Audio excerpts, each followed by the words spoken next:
Ladies and gentlemen, thank you and welcome for a very special edition of Z Real Estate's weekly discussion on real estate. Today is January 12th, 2016, and currently, as I speak to you now, President Barack Obama is in the process of delivering his State of the Union.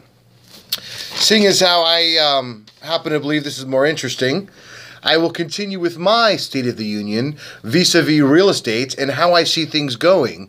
Or how I see real estate faring over the next few months. Personally, I don't really see a whole lot happening. Why? Well, one relates to the other, actually. It's an election year. So that means nothing significant is going to happen. If this was a time where there should be an REO bulge, for example, it would be held back.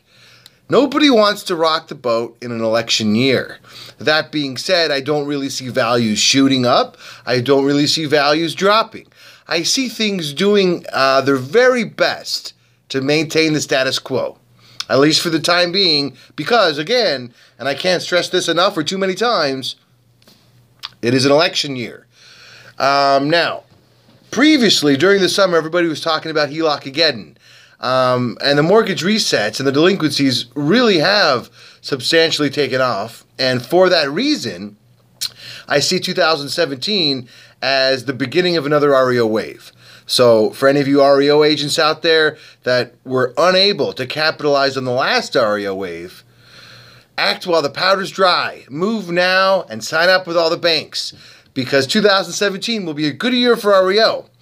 Now, with respect to the State of the Union, I feel, and I've been told that I should comment on what I think about the presidential candidates. As a matter of fact, I was specifically warned against that and told, whatever you do, don't talk politics.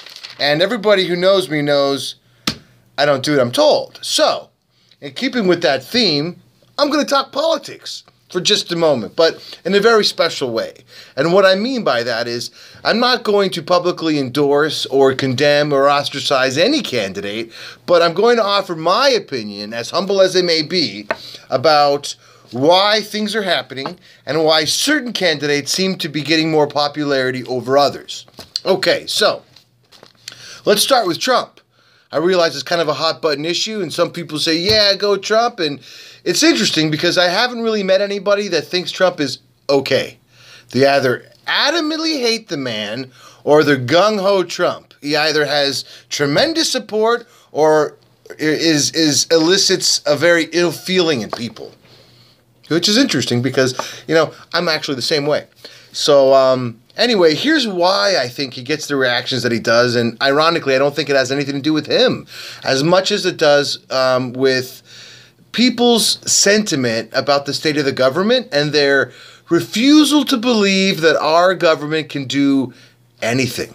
It's really more of a testament about the public's sentiment about the complete incompetence of our government. Allow me to explain. So, a couple of months ago, and actually it was less than 2 months ago, a Muslim woman was let into the country who subsequently tried to bomb something. To be honest with you, I haven't read the whole story, but what I do know is that after the attempted bombing, they found her Facebook page said something to the extent of how she wanted to commit jihad against America. Now, when something like this happens and the country goes, my God, how can you let somebody like this in? It reaches a point where, for all of you out there and for all the Trump opposers that say, this is ridiculous, the guy's proposing that we get rid of all Muslims. What a ridiculous thing to say. True, but allow me to explain.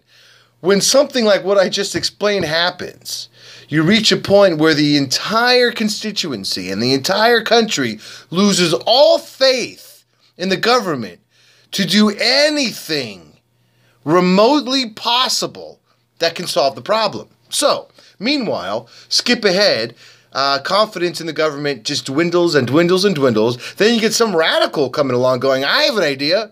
How about we kick them all out? As crazy and ridiculous as that idea sounds, we've reached a point where the country has no faith in the government to think of anything better to possibly solve the problem. So, I think the fact that Trump's ratings are rising in the polls really says less about Trump and more about the complete incompetence of the government than it does about anything else. Every idea that has been tried has failed. Nobody has been able to come up with any rational or logical idea to help the current crisis. So therefore, in lieu of any better options, something crazy and ridiculous like, let's kick them all out, now all of a sudden resonates with some people. And those are the people that are Trump supporters.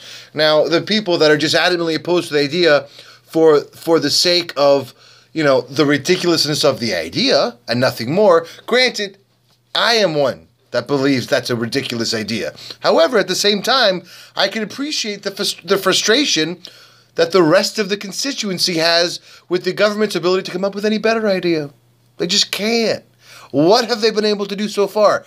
Nothing. Anyway, those are my 2 cents on Trump and why I think his polls are rising.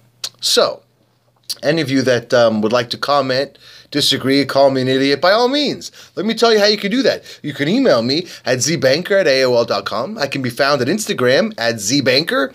Actually, that's zrealestate, or Twitter at johnnyzbanker. And once again, we can always be reached at www.zrealestate.net. Thank you all for tuning in for this week's edition of Crossfire, and why I think what is happening in the government is happening, and how it's happening and why. So, if anybody has any questions, feel free to call me. You can reach me on my cell phone at 909-559-5275. Thanks a lot. Until next week, make it a great week.